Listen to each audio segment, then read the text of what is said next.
ನಮಸ್ಕಾರ ವೀಕ್ಷಕರೇ, hello doctor ನೇರ ಪ್ರಸಾರ ಕಾರ್ಯಕ್ರಮ ನೀವು ನೋಡ್ತಾ ಇದ್ದೀರಾ. 1 ನಿಮಿಷ ಕಣ್ಣು ಮುಚ್ಕೊಳ್ಳಿ ಅಂತ ಹೇಳಿದ್ರೆ ನಿಮ್ಗೆ ಯಾವ ತರ ಫೀಲ್ ಆಗುತ್ತೆ? ಆ ಕತ್ತಲನ್ನ ಟಾಲರೇಟ್ ಮಾಡೋಕ್ಕಾಗಲ್ಲ, ಯಾವಾಗ ಐ ಓಪನ್ ಮಾಡ್ತೀವೋ ಅಂತ ಅನಿಸ್ಬಿಡುತ್ತೆ. ಇನ್ ಲೈಫ್ ಲಾಂಗ್ ನಿಮಗೆ ಕಣ್ಣೇ ಕಾಣಲ್ಲ, ಪ್ರಪಂಚ ನೋಡೋಕ್ಕೆ ಆಗಲ್ಲ ಅಂತ ಒಂದು ಸಿಚುವೇಶನ್ ಬಂದ್ಬಿಟ್ರೆ, ಅಥವಾ ನೀವು ಸರಿಯಾಗಿ ಯಾವುದನ್ನು ನೋಡೋಕ್ಕಾಗ್ತಿಲ್ಲ ಅಂತ ಹೇಳಿದ್ರೆ, ಈ ಕಣ್ಣಿನ ಸಮಸ್ಯೆ ಬಂತು ಅಂತ ಹೇಳಿದ್ರೆ ಜೀವನದಲ್ಲಿ ಎಷ್ಟೆಲ್ಲ ನೀವು ಜಿಗುಪ್ಸೆನ ನೀವು ಫೇಸ್ ಮಾಡಬೇಕಾಗತ್ತೆ, ತುಂಬಾನೇ ಕಷ್ಟ ಆಗುತ್ತೆ. ಇನ್ಫ್ಯಾಕ್ಟ್ ಕಣ್ಣಿಲ್ಲ ಅಂತ ಹೇಳಿದ್ರೆ ತುಂಬಾನೇ ಕಷ್ಟ. ಈ ತರ ಸಮಸ್ಯೆ ಆಗಬಾರ್ದು, ಕಣ್ಣನ್ನು ನಾವು ಚೆನ್ನಾಗಿ ನೋಡ್ಕೊಳ್ಬೇಕು, ದೃಷ್ಟಿಯ ದೋಷ ಆಗದಿರೋ ತರ ನೋಡ್ಕೊಳ್ಬೇಕು ಅಂತ ಹೇಳಿದ್ರೆ ಸಾಕಷ್ಟು ವಿಚಾರ ತಿಳ್ಕೊಳ್ಬೇಕಾಗತ್ತೆ. ಇದ್ರ ಬಗ್ಗೆ ಹೆಚ್ಚಿನ ಮಾಹಿತಿನ ತಿಳಿಸ್ಕೊಡಕ್ಕೆ ನಮ್ಮ ಜೊತೆ ಕಾರ್ತಿಕ್ ನೇತ್ರಾಲಯದಿಂದ famous doctor MS Ravindra doctor ಇದ್ದಾರೆ. ಅವ್ರ ಜೊತೆ ಮಾತಾಡೋಣ. ನಮಸ್ಕಾರ ಡಾಕ್ಟರ್. ನಮಸ್ಕಾರ. ಸೊ ಪ್ರಪಂಚನ ನೋಡಬೇಕು, ಈ ಸೃಷ್ಟಿನ ಆಸ್ವಾದಿಸಬೇಕು ಅಂತ ಹೇಳಿದ್ರೆ ಕಣ್ಣಿನ ದೃಷ್ಟಿ ತುಂಬಾ ಚೆನ್ನಾಗಿರ್ಬೇಕು. ಇನ್ಫ್ಯಾಕ್ಟ್ ಯಾವುದೇ ಆಕ್ಟಿವಿಟೀಸ್ ನಾವು ಮಾಡಬೇಕು ಅಂತ ಹೇಳಿದ್ರೆ ನಮ್ ಕಣ್ಣು ಕಾಣಿಸ್ಲೇಬೇಕು, ಇಲ್ಲ ತುಂಬಾ ಕಷ್ಟ ಆಗುತ್ತೆ. ಫಸ್ಟ್ ಆಫ್ ಆಲ್ ಈ ಕಣ್ಣಿನ ರಚನೆ ಯಾವ ತರ ಇರುತ್ತೆ, ಯಾವ ತರ ಕೆಲಸವನ್ನ ನಿರ್ವಹಿಸುತ್ತೆ ಇದು? ಕಣ್ಣಿನ ರಚನೆ ಅರ್ಥ ಮಾಡ್ಕೊಳ್ಳಿಕ್ಕೆ ನಾವು ಕ್ಯಾಮ್ರಾನ ಕಂಪೇರ್ ಮಾಡ್ಕೋಬೇಕಾಗುತ್ತೆ. ಕ್ಯಾಮ್ರಾ ಅಂತ ಗೊತ್ತಿದೆ ನಿಮಗೆ. ಕ್ಯಾಮ್ರಾದಲ್ಲಿ ಮುಂದ್ಗಡೆ ಒಂದು ಲೆನ್ಸ್ ಇರುತ್ತೆ, ಸಿರೀಸ್ ಆಫ್ ಲೆನ್ಸ್ ಇರುತ್ತೆ, 2-3 ಲೆನ್ಸ್ ಇರುತ್ತೆ. ಅದ್ರ ಹಿಂದ್ಗಡೆ ಜಾಗ ಇರುತ್ತೆ, ಅದ್ರ ಹಿಂದ್ಗಡೆ ಒಂದು ಫಿಲಮ್ ಇರುತ್ತೆ, ಇಲ್ಲ ನಿಮ್ಮ ಸೆನ್ಸಾರ್ಸ್ ಇರುತ್ತೆ, ಡಿಜಿಟಲ್ ಸೆನ್ಸಾರ್ಸ್ ಈಗಿನ ಕಾಲದಲ್ಲಿ. ಸೊ ಅದರಲ್ಲಿ ಕಣ್ಣಿನ ಅದೇ ಥರ ಎಷ್ಟೋ ಲಕ್ಷಾಂತರ ಕೋಟ್ಯಾಂತರ ವರ್ಷಗಳ ಹಿಂದೆ ಆವಿಷ್ಕಾರ ಆಗಿ ಈ ಮಟ್ಟಿಗೆ ಬಂದಿದೆ. ನಾನು ಶಾರ್ಟಾಗಿ ಹೇಳಬೇಕಂದ್ರೆ ಈಗಿನ ಎಷ್ಟೊಂದು ಕ್ಯಾಮ್ರಾಗಳಿದೆಯಲ್ಲ, ನಾವು ಎಷ್ಟೋ ಲಕ್ಷ ಕೋಟಿ ಕ್ಯಾಮ್ರಾಗೆ ಹೋಗ್ಕೊಳ್ತೀವಿ ಕಲಿಸಲಿ, ಅದಕ್ಕೆ ಕಂಪೇರ್ ಮಾಡಿದ್ರೆ ನಮ್ಮದು ಅತಿ ಅದ್ಭುತವಾಗುವಂಥ ಕ್ಯಾಮ್ರಾ. ಕಣ್ಣಲ್ಲಿರೋ ಕ್ಯಾಮ್ರಾನ ತಯಾರು ಮಾಡಲಿಕ್ಕೆ ಸಾಧ್ಯತೆ ಯಾವುದೇ ಕಂಪನಿಗೆ ಇಲ್ಲ. ನಾನು ಒಂದು ಚಿಕ್ಕದಾಗಿ ತೋರಿಸ್ಬೇಕಾದ್ರೆ, ಇದು ಒಂದು ಕಣ್ಣಿನ ಒಂದು ಮಾಡಲ್. ಇದು ಈ ತರ ಮುಂದೆ ಕಣ್ಣಿರುತ್ತೆ, ಒಂದು ಕಣ್ಣು ಅಂತ ಅನ್ಕೊಳ್ಳಿ, ಒಂದು ಕಣ್ಣಿರುತ್ತೆ, ಉಬ್ಬಿರುತ್ತೆ, ಅದು ಪ್ರೊಟೆಕ್ಷನ್ ಮಾಡ್ಲಿಕ್ಕೆ ಉಬ್ಬು ರೆಪ್ಪೆಗಳಿರುತ್ತೆ, ಕ್ಲೀನ್ ಮಾಡ್ಲಿಕ್ಕೆ. ಇವಾಗ ಲೆನ್ಸ್ ಕ್ಲೀನ್ ಮಾಡ್ಲಿಕ್ಕೆ ಅದನ್ನ ಮೆಕ್ಯಾನಿಸಮ್ ಇದೆಯಾ? ನಾವು ಬಟ್ಟೆಲ್ಲಿ ಒರೆಸ್ಬೇಕು. ಇದರಲ್ಲಿ ರೆಪ್ಪೆ ಇರುತ್ತಲ್ಲ, ನಿಮಿಷಕ್ಕೆ 20 ಸಲ ಕ್ಲೀನ್ ಮಾಡುತ್ತೆ ಆ ಲೆನ್ಸ್. ರೆಪ್ಪೆ ಬಂದು ಕೆಳಗಡೆ ಬಂದು ಮೇಲೆ ಹೋಗುತ್ತೆ, ಮೇಲೆ ಅದಿಲ್ಲ ಅಂದ್ರೆ ದೃಷ್ಟಿ ಕಮ್ಮಿ ಆಗೋಗುತ್ತೆ. ಆ ಮೆಕ್ಯಾನಿಸಮ್ ಯಾವ ಕ್ಯಾಮ್ರಾದಲ್ಲಿದೆ? ಇಲ್ಲ. ಸೊ ಇದೊಂದು ಕಾರ್ನಿಯಾ ಅಂತ ಹೇಳ್ತೀವಿ. ಕಾರ್ನಿ ಏಸ್ಫೆರಿಕಲ್ ನೇಚರ್ ಇರುತ್ತೆ, ಮಧ್ಯಭಾಗದ ಉಬ್ಬು, ಒಳಗಡೆ ಆಚೆ ಇರೋ ಉಬ್ಬು ಬೇರೆ ಬೇರೆ ಇರುತ್ತೆ. ಇದು ತೆಗೆದು ನೋಡೋಣ ಅಂತಂದ್ರೆ, ಇದು ತೆಗೆದು ಇದು ಅರ್ಧ ಭಾಗ ಕೆಳಗಡೆ ಇಡ್ತೀನಿ, ಒಳಗಡೆ ಅಂಗರಚನೆ ನೋಡಿದ್ರೆ ಆ ಕ್ಯಾಮ್ರಾ ತರನೇ ಇರುತ್ತೆ. ಇಲ್ಲೊಂದು ಲೆನ್ಸ್ ಇದೆ, ಇಲ್ಲೊಂದು ಲೆನ್ಸ್. ಇದು ಬಹಳ ಪವರ್ಫುಲ್ ಲೆನ್ಸ್, ಇದು ಸ್ಪೆಷಲ್ ಲೆನ್ಸ್. ಈ ಲೆನ್ಸ್ ಪವರ್ ಚೇಂಜ್ ಆಗ್ತಾ ಇರುತ್ತೆ. ಇದು ದಪ್ಪ ಆಗ್ಬೋದು, ತೆಳು ಆಗ್ಬೋದು. ನಾವು ದೂರದ್ ನೋಡ್ಬೇಕಾದ್ರೆ ತೆಳು ಆಗ್ತದೆ, ಹತ್ರದ ನೋಡ್ಬೇಕಾದ್ರೆ, ನಾನು ಇಲ್ಲಿ ನೋಡ್ಬೇಕಾದ್ರೆ ದಪ್ಪ ಆಗ್ತದೆ. ಈ ಮೆಕ್ಯಾನಿಸಮ್ ಯಾವ ಕ್ಯಾಮ್ರಾದಲ್ಲಿದೆ? ಎಲ್ಲೂ ಇಲ್ಲ. ಇವೆರಡು ಕ್ಯಾಮ್ರಾ, ಇದು ಬಹಳ ಪವರ್ಫುಲ್ ಲೆನ್ಸು, ಈ ಲೆನ್ಸಿನ ಪವರ್ ಚೇಂಜ್ ಆಗ್ತಾ ಇರುತ್ತೆ. ಇವೆರಡು ಲೆನ್ಸ್ಗಳು ಕೆಲಸ ಮಾಡಿ ಈ ನನ್ನ ಕೈನ ಈ ಕಣ್ಣು ನೋಡ್ತಾ ಇದ್ರೆ ಅದರ ಒಂದು ಬಿಂಬ ಈ ರೆಟ್ನಾ ಮೇಲೆ ಬೀಳುತ್ತೆ. ರೆಟ್ನಾದಲ್ಲಿ 10 ಮಿಲಿಯನ್, 1 ಕೋಟಿ ನರಗಳಿರ್ತದೆ. ಯಾವ ಕ್ಯಾಮ್ರಾದಲ್ಲಿದೆ? ಇಲ್ಲ. 1 ಕೋಟಿ ಅಂಗಗಳಿರ್ತದೆ. ಈ ಇಮೇಜ್ ಅದ್ರ ಮೇಲೆ ಬಂದು ಇಮ್ಮಿಡಿಯೇಟ್ ಆಗಿ ಪ್ರೋಸೆಸ್ ಆಗುತ್ತದು. ಅದು ಲೈಟು ನಮ್ಮ ಕೆಮಿಕಲ್ ಎನರ್ಜಿ ಆಗುತ್ತೆ, ಆಮೇಲೆ ಲೈಟ್ ಎನರ್ಜಿ ಆಗುತ್ತೆ, ಈ ಬೆಳಕು, ಆಮೇಲೆ ಎಲೆಕ್ಟ್ರಿಕಲ್ ಎನರ್ಜಿ ಆಗುತ್ತೆ. ಸೊ ಇಲ್ಲಿಂದ ಉತ್ಪನ್ನ ಆಗಿರೋ ಒಂದು ಬಿಂಬಗಳು ಈ ನರದ ಮುಖಾಂತರ ಬ್ರೈನ್ಗೆ ಹೋಗುತ್ತೆ. ಎಲ್ಲ ಇನ್ಸ್ಟಾಂಟೇನಿಯಸ್ ಆಗುವಂಥದ್ದು, ಡಿಲೇ ಇಲ್ವೇ ಇಲ್ಲ. ಸೊ ಇಷ್ಟು ಅದ್ಭುತವಾಗಿ ಕಣ್ಣು ಕೆಲಸ ಮಾಡುತ್ತೆ. ಇದಕ್ಕೆ ಈ ಪ್ರಕಾರವಾಗಿ ನಾವು ನೋಡೋದಕ್ಕೆ ಸಾಧ್ಯ ಆಗುತ್ತೆ, ಈ ಪ್ರಕಾರವಾಗಿ ಇಮಿಡಿಯೇಟ್ ಆಗಿ ನೋಡ್ಲಿಕ್ಕೆ ಸಾಧ್ಯತೆ ಆಗುತ್ತೆ. ನಮ್ಮ ಕಣ್ಣಲ್ಲಿ ನಾವು ಏನೇನು ನೋಡ್ತೀವೋ ಅದು ಸೀದಾ ಬೆಳಕು ಹೋಗುತ್ತೆ. ನೀವು ಹೇಳಿದ್ರಿ ಈಗ ಕಣ್ಣು ಸರಿಯಾಗಿ ಕಾರ್ಯನಿರ್ವಹಿಸ್ತಾ ಇದೆ, ನಾವು ನೋಡ್ತಾ ಇದೀವಿ, ಇದು ಕಂಪ್ಲೀಟ್ ಆಗಿ ಚೆಕಪ್ ಮಾಡಿಸ್ಕೊಳ್ಬೇಕಾಗತ್ತೆ. ಯಾವ ರೀತಿ ಕಣ್ಣಿನ ಒಂದು ಚೆಕಪ್ ಆಗುತ್ತೆ, ಹೇಗೆ? ನಮ್ಮ ಜೀವನದಲ್ಲಿ 2 ಸಲ ಕಣ್ಣು ಚೆಕಪ್ ಮಾಡಬೇಕು ಅಂತ ನಾನು ಇಷ್ಟ ಇದ್ರೆ, ಆ 2 ಟೈಮು ಒಂದು 3ನೇ ವಯಸ್ಸಲ್ಲಿ ಖಂಡಿತ ಚೆಕ್ ಮಾಡಬೇಕು. ಯಾವುದೇ ಮಗು ಇದ್ರೆ 3ನೇ ವಯಸ್ಸಲ್ಲಿ ಚೆನ್ನಾಗಿರೋ ಕಣ್ಣುಗಳು, ಮಗು ಕಣ್ಣುಗಳು ಚೆನ್ನಾಗಿದೆ ಅಂದ್ರೆ ಅವ್ರ ತಂದೆ ತಾಯಿ 3ನೇ ವಯಸ್ಸಿಗೆ ಕರ್ಕೊಂಡೋಗಿ ಅದನ್ನು ಪರೀಕ್ಷೆ ಮಾಡ್ಕೋಬೇಕಾಗುತ್ತೆ. ಇನ್ನೊಂದು ಸಲ 3ನೇ ವಯಸ್ಸು ಆದಮೇಲೆ ಇನ್ನೊಂದ್ಸಲಿ ಖಂಡಿತ ನಾವು ಕಣ್ಣು ಪರೀಕ್ಷೆ ಮಾಡ್ಕೊಳ್ಳೇಬೇಕು ಅನ್ನೋ ಒಂದು ಟೈಮು 40 ವರ್ಷದಲ್ಲಿ. ಇವೆರಡು ಬಿಟ್ಬಿಟ್ಟು 33 ಮತ್ತು 40ರಲ್ಲಿ ಖಂಡಿತ ಆರೋಗ್ಯವಾಗಿದ್ದನ್ನು ಕಣ್ಣು ಪರೀಕ್ಷೆ ಬಿಟ್ಬಿಟ್ಟು ಕಣ್ಣಲ್ಲಿ ದೃಷ್ಟಿ ಕಮ್ಮಿ ಆಗಿದ್ರೆ, ಕಣ್ಣಲ್ಲಿ ನೀರು ಬರ್ತಾ ಇದ್ರೆ, ತಲೆನೋವಿದ್ರೆ, ಆಮೇಲೆ ಸಾಕಷ್ಟು ಕಣ್ಣಿನ ತೊಂದರೆಗಳು ಏನೇ ಇದ್ರೂ ಅವಾಗ ಆ ಟೈಮಲ್ಲಿ ಹೋಗ್ತಾರೆ. ಕೆಲವ್ರಿಗೆ ತುಂಬಾ ಹತ್ರ ಇರುತ್ತೆ, ಆದ್ರೆ ಆ ಪದಗಳನ್ನ ಓದೋದಕ್ಕೆ ತುಂಬಾ ಕಷ್ಟಪಡ್ತಾರೆ. ಹತ್ರದಲ್ಲಿರುವಂತ ಒಂದು ವಸ್ತುಗಳನ್ನ ಐಡೆಂಟಿಫೈ ಮಾಡೋದಾಗಿರ್ಬೋದು, ಅಥವಾ ಅಕ್ಷರಗಳನ್ನ ಓದೋದಾಗಿರ್ಬೋದು ಕಷ್ಟ ಆಗುತ್ತೆ. ಇನ್ ಕೆಲವರಿಗೆ ತುಂಬಾ ದೂರದಲ್ಲಿರುವಂತ ವಸ್ತುಗಳನ್ನ ಐಡೆಂಟಿಫೈ ಮಾಡೋದು ಕಷ್ಟ ಆಗುತ್ತೆ. ಸೊ ಇದು ನಾವು ಸಮೀಪ ದೃಷ್ಟಿ ದೋಷ ಅಥವಾ ದೂರ ದೃಷ್ಟಿ ದೋಷ ಅಂತ ಹೇಳ್ಬೋದು. ಇದಕ್ಕೆ ಕಾರಣಗಳು ಎಕ್ಸಾಕ್ಟ್ಲಿ ಹೇಗೆ ಅಂತ ಹೇಳಿ ಈ ಮಾಡೆಲ್ ಅಲ್ಲಿ ಬಹಳ ಈಸಿಯಾಗಿ ಹೇಳ್ತೀನಿ. ಇದೊಂದು ಕಣ್ಣಿನ, ನಾನು ಹೇಳಿದೆ ಇವೆರಡು ಇಲ್ಲಿ ಫೋಕಸ್ ಮಾಡಬೇಕು ಅಂತ. ಇದೇ ಇದು ಈ ಚೆಂಡು ದೊಡ್ಡದಿದೆ ಅಂತ ಅನ್ಕೊಳ್ಳಿ, ಅವಾಗ ಫೋಕಸ್ ಇಲ್ಲ ಆಗುತ್ತೆ, ಅಲ್ಲಿಗೆ ಆಗಲ್ಲ. ಓಕೆ ಅವಾಗ ಏನ್ ಮಾಡ್ಬೇಕು, ಈ ಇಲ್ಲಿಗೆ ತರಬೇಕು ಅನ್ನಂಗಿದ್ರೆ ಒಂದು ಲೆನ್ಸ್ ಹಾಕ್ಬೇಕಾಗತ್ತೆ. ಇದು ಲಾಂಗ್ ಸೈಟ್, ಕಣ್ಣು ಉದ್ದ ಇರೋದ್ರಿಂದ ಅದಕ್ಕೆ ಲಾಂಗ್ ಸೈಟ್ ಅಂತ ಹೇಳ್ತೀವಿ, ಶಾರ್ಟ್ ಸೈಟ್ ಅಂತೀವಿ, ಲಾಂಗ್ ಸೈಟ್ ಅಂತೀವಿ. ನಮ್ಮ ದೂರದ ಕಾಣದೇ ಇದ್ರೆ ಹತ್ರದ ಮಾತ್ರ ಕಂಡ್ರೆ ಅದಕ್ಕೆ ಶಾರ್ಟ್ ಸೈಟ್ ಅಂತೀವಿ. ಶಾರ್ಟ್ ಸೈಟ್ ಅಲ್ಲಿ ಕಣ್ಣು ಉದ್ದ ಇರ್ತದೆ. ಇವಾಗ ಮನುಷ್ಯರು ಎತ್ತರ ಇರ್ತಾರೆ, ಗಿಡ್ಡ ಇರ್ತಾರೆ, ಆ ಕಾಯಿಲೆ ಇದೆ ಅಂತ ಹೇಳ್ತೀವ. ಹಾಗೆ ಉದ್ದ ಗಿಡ್ಡ ಇದ್ರೆ ನಾವು ಕಾಯಿಲೆ ಇದೆ ಅಂತ ಹೇಳಲ್ಲ. ಕಣ್ಣಲ್ಲಿ ಕೆಲವರು ಕನ್ನಡಕ್ಕೆ ಹಾಕೊಂಡ್ಬಿಟ್ರೆ ಅವ್ರಿಗೆ ಏನೋ ದೋಷ ಇದೆ ಅಂತ ಹೇಳ್ಬಿಡ್ತೀವಿ. ಇಲ್ಲ, ಇಲ್ವೇ ಇಲ್ಲ. ಕಣ್ಣುಗಳಲ್ಲಿ ಪವರ್ ಇದ್ರೇನು ಅದಕ್ಕೆ ದೋಷ ಅಂತ ನಾವು ಹೇಳೋದಿಲ್ಲ. ನಾವೇನಂತೀವಿ ರಿಫ್ರಾಕ್ಟಿವ್ ಎರರ್ ಅಂತೀವಿ. ಅದನ್ನ ಕನ್ನಡಕ್ಕೆ ಹಾಕೊಂಡ್ರೆ ಕರೆಕ್ಷನ್ ಆಗ್ತದೆ. ಇದು ಹೇಳ್ದಲ್ಲ, ಇಲ್ಲಿ ಬಿಂಬ ಮೂಡ್ದೇನೆ ಇಲ್ಲಿ ರೆಟ್ನ ಇದ್ರೆ ಅದು ತಕ್ಕಂಗೆ ಕನ್ನಡಕ್ಕೆ ಹಾಕೋಬಹುದು, ಇಲ್ಲ ಇದಕ್ಕೆ ಕಾಂಟ್ಯಾಕ್ಟ್ ಲೆನ್ಸ್ ಇದ್ರ ಮೇಲೆ ಕೂತ್ಕೊಳ್ಳುತ್ತೆ ಅದು ಹಾಕೋಬಹುದು. ಇಲ್ಲಾಂದ್ರೆ ಇದನ್ನ ಪವರ್ನ ಮಾರ್ಪಾಟ್ ಮಾಡ್ಬಿಟ್ಟು, ಲೇಸರ್ನ ಮಾರ್ಪಾಟ್ ಮಾಡ್ಬಿಟ್ಟು ಅವ್ರಿಗೆ ಕನ್ನಡಕ ಮತ್ತೆ ಕಾಂಟ್ಯಾಕ್ಟ್ ಲೆನ್ಸ್ ಇದ್ರೆ ಮತ್ತೆ ನೋಡೋ ತರ ಮಾಡ್ಬೋದು. 3 ಆಪ್ಷನ್ಸ್ ಇರುತ್ತೆ. ಅಂದ್ರೆ ಈಗ ದೃಷ್ಟಿ ದೋಷ ಆಗೋದಕ್ಕೆ ಕಾರಣಗಳನ್ನ ನಾವು ಹುಡುಕ್ತಾ ಹೋದಾಗ ಯಾವ್ಯಾವೆಲ್ಲ ಕಾರಣಗಳಿಂದ ಈ ದೃಷ್ಟಿ ದೋಷ ಉಂಟಾಗುತ್ತೆ? ಈಗ ತುಂಬಾ ಮಕ್ಕಳಿಗೆ ನಾವು ಪೇರೆಂಟ್ಸ್ ಹೇಳೋದನ್ನ ಕೇಳಿರ್ತೀವಿ, ತುಂಬಾ ಸಿಸ್ಟಮ್ ಹತ್ರದಿಂದ ನೋಡ್ಬೇಡ, ಟಿವಿ ಹತ್ರದಿಂದ ಕುತ್ಕೊಂಡು ನೋಡ್ಬೇಡ, ಕಣ್ಣು ಹಾಳಾಗತ್ತೆ ಅಂತ ಹೇಳಿ. ಸೊ ಈ ಕಣ್ಣಿನ ದೃಷ್ಟಿ ಹಾಳಾಗೋದಕ್ಕೆ ಕಾರಣಗಳು ಏನಿಲ್ಲ ಅಂತ ಹೇಳ್ಬೋದು? ಕಣ್ಣಿನ ದೃಷ್ಟಿ ಹಾಳೋದಕ್ಕೆ ಟಿವಿ ಅಂತೂ ಕಾರಣ ಅಲ್ಲ, ಇನ್ನೊಂದು ಮೊಬೈಲ್ಸು ಕಾರಣ ಅಲ್ಲ, ಗೇಮ್ಸು ಕಾರಣ ಅಲ್ಲ. ಅದು ಹಾಳ ಮಾಡೋದು ಮಿದಲ್ನ. ನಾವು ಮುದ್ದಕ್ಕೂ ನಾವು ಲ್ಯಾಪ್ಟಾಪ್ ಅದು ಇದು ನೋಡ್ತಾ ಇದ್ರೆ ಅದು ಬೇರೇನೋ ವಿಷಯ ನಮಗೆ ಸಂಬಂಧಪಟ್ಟಿದ್ದು ನಾವು ನೋಡ್ತಾ ಇದ್ರೆ ಅದರಿಂದ ಮನಸ್ಸು ಹಾಳಾಗ್ತದೆ ಅಷ್ಟೇ ಹೊತ್ತು ಟೈಮ್ ಹಾಳಾಗ್ತದೆ. ಮನಸ್ಸು ಅದು ಕಣ್ಣು ಹಾಳಾಗಲ್ಲ. ಕಣ್ಣು ಬಹಳ ರಗೆಡ್. ನೀವು ಎಷ್ಟು ಹೊತ್ತು ನೀವು ಟಿವಿ ನೋಡಿದ್ರೆ ಎಷ್ಟು ಹೊತ್ತು ನೋಡಿದ್ರೆ ಕಣ್ಣುಗಳ ಅದು ಫಸ್ಟು ತೆಗಿಬೇಕು. ಯಾಕೆಂದ್ರೆ ಈಗ ನಮ್ಮ IT ಕಂಪನಿಲಿ ಕೆಲಸ ಮಾಡೋರು ಇರ್ತಾರೆ, ಅವ್ರು ಒಳಗಡೆನೆ ದೋಷ. ಅವ್ರು ಯಾರಿಗಾನ ಕೇಳಿ ಸರ್ ನನ್ನ ಕಣ್ಣು ಹಾಳಾಗ್ತದೆ ಸರ್, ನಾನು 3 ಹೊತ್ತು ಟಿವಿ ಮುಂದೆ ಕೂತಿದ್ದೀನಿ, 3 ಹೊತ್ತು ಮಾನಿಟರ್ ಮುಂದೆ ಕೂತಿದ್ದೀನಿ, ಕಂಪ್ಯೂಟರ್ ಮಾಡ್ತಾನೆ ಇದೆ. ಬ್ಯಾಂಕ್ ಅವರು ಯಾವಾಗಲೂ ಬಂದು ಅದೇ ಹೇಳೋದು, ಯಾವಾಗಲೂ ಕಂಪ್ಯೂಟರ್ ಮುಂದೆ. ಅದು ಫಸ್ಟ್ ತಲೆಯಿಂದ ತೆಗಿಬೇಕು. ನಾವೆಷ್ಟು ಮಾನಿಟರ್ಸ್ ನೋಡೋದನ್ನ ಕಣ್ಣು ಹಾಳ ಮಾಡ್ಕೊಳ್ಳೋಕೆ ಸಾಧ್ಯತೆ ಇಲ್ಲ. ಇವಾಗ ಅದು ಹಾಳಾಗೋದು ಇವಾಗ ಯಾಕೆ ನೀವು ಒಂದು ಪ್ರಶ್ನೆ ಕೇಳಿದ್ರಿ, ಆ ಟಿವಿ ಮುಂದೆ ಹತ್ರ ಹೋಗಿ ನೋಡ್ತಾನೆ, ಮೊಬೈಲ್ ಹತ್ರ ಇಟ್ಕೊಂತಾನೆ, ಮಗು ಮರಿಬೇಕಾದ್ರೆ ಹತ್ರ ಇಟ್ಕೊಂತಾನೆ, ಅದಕ್ಕೆ ಕಾರಣ ಕಣ್ಣಲ್ಲಿರೋ ದೋಷ. ಇದಿರೋದ್ರಿಂದ ದೋಷ ಆಗಿರುತ್ತೆ, ನೋಡ್ತಾ ಇರ್ತಾರೆ, ತಲೆನೋವು ಬರ್ಬೋದು. ಸೊ ಬೈನಾಕ್ಯುಲರ್ ವಿಷನ್ ಅಂತಿರುತ್ತೆ, 2 ಕಣ್ಣು ಜೊತೆಲಿ ಹೋಗುತ್ತೆ. ಇವಾಗ ನಡಿಬೇಕಾದ್ರೆ ನಾವು 2 ಕಣ್ಣು ಇಲ್ಲೇ ಒಂದು ಚಿಕ್ಕ ಗಾಯ ಇದ್ರೆ ನಡಿಲಿಕ್ಕೆ ತೊಂದರೆ ಆಗ್ತದೆ, ಶೂಸ್ ಅಲ್ಲಿ ಒಂದು ಚಿಕ್ಕ ಕಲ್ಲಿದ್ರೆ ನಡಿಲಿಕ್ಕೆ ತೊಂದರೆ ಆಗ್ತದೆ ಒಂದು ಕಾಲಲ್ಲಿ. ಅದೇ ತರ ಕಣ್ಣಲ್ಲಿ ಒಂದು ಕಣ್ಣಲ್ಲಿ ಊನತೆ ಇದ್ರೇನು ಬೈನಾಕ್ಯುಲರ್ ಫಂಕ್ಷನ್ಸ್ ಅಂದ್ರೆ 2 ಕಣ್ಣು ಸಮೇತ ನೋಡುತ್ತೆ. 2 ಕ್ಯಾಮ್ರಾ ಇದೆ ನಮ್ಮಲ್ಲಿ, ಸಿಂಗಲ್ ಕ್ಯಾಮ್ರಾ ಅಲ್ಲ. ನಾವು ನೋಡೋದು ಸ್ಟೀರಿಯೋ ವಿಷನ್, ಇಲ್ಲಿರೋದು ಅಲ್ಲಿರೋದು. ಈ ಕಣ್ಣು ಮುಚ್ಕೊಂಡು 2 ಬೆರಳು ಸೇರಿಸಿ ಇಲ್ಲ ಒಂದು ಕಣ್ಣು ಮುಚ್ಚಿ ತೇರಿಸಿ ಆಗೋದೇ ಇಲ್ಲ, ಎಲ್ಲೋ ಹೋಗ್ತದೆ.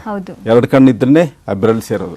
ಇದಕ್ಕೆ 2 ಕಣ್ಣು ಬೇಕಾಗುತ್ತೆ. ಒಂದು ಪದಾರ್ಥದ ಆ ಭಾಗ ಈ ಭಾಗ 2 ನೋಡಿ ಆ ಡೆಪ್ತ್ ನಾವು ಕಲ್ತ್ಕೊಳ್ತೀವಿ. ಸೊ ಒಂದು ಕಣ್ಣು ಸ್ಪೇರ್ ಅಲ್ಲ.